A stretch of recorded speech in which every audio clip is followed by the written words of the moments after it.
সুজলা সুফলা শস্য শ্যামলা আমাদের এই বাংলাদেশ। নানান প্রজাতির দেশীয় ও সুস্বাদু ফল আমাদের এই দেশে পর্যাপ্ত পরিমাণ পাওয়া যায়। জ্যৈষ্ঠ আষাঢ় শ্রাবণ এই মাসগুলোতে নড়াইলের বাজারে দেশীয় ফলের সরবরাহ বেড়ে যায়।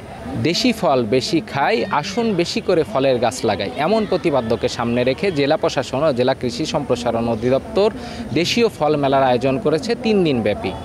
আসুন এই ফল সম্পর্কে পরিচিত হই এবং এর গুণাগুণ সম্পর্কে আমরা জেনে নিই।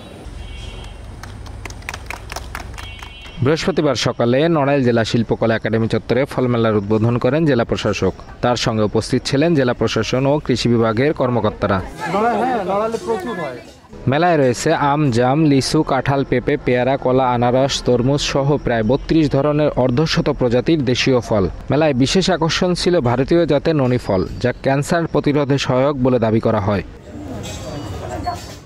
অজানা ফল দেখতে পেয়ে ফলের পুষ্টিগুণ সম্পর্কে জানতে পেরে খুশি মেলায় আসা দর্শনার্থীরা।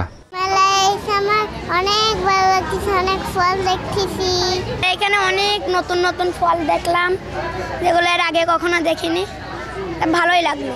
আমরা কোন ফল খাওয়ার মাধ্যমে কি উপকারী পেতে পারি সেই জিনিসটা আমরা এখান থেকে জানতে পেরেছি। বিভিন্ন ধরনের ফল এখানে আসছে, এটার গুণাগুণ সম্পর্কে মানুষ জানতে পারছে, আমরাও জানতে পারছি। এখানে অনেক ফল আছে যেগুলো আমরা ছোটোবেলায় পেতাম, বাট এখন আমাদের যারা ছোট বাচ্চারা আছে এরা হয়তো চিনবেই না বা দেখবেই না, সেই সুযোগ নেই।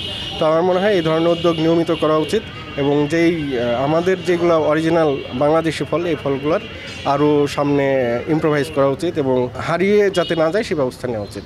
দেশীয় ফল চেনা, খাওয়া আর চাষে আগ্রহী করার জন্য এই উদ্যোগ বলে জানান স্থানীয় জেলা প্রশাসক।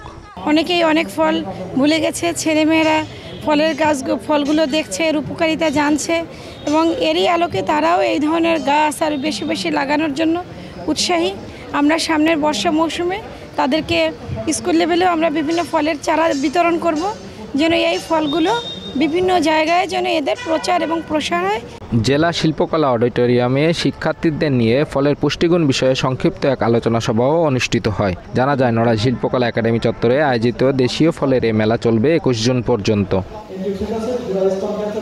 সজীব রহমান, সময় সংবাদ, নড়াইল।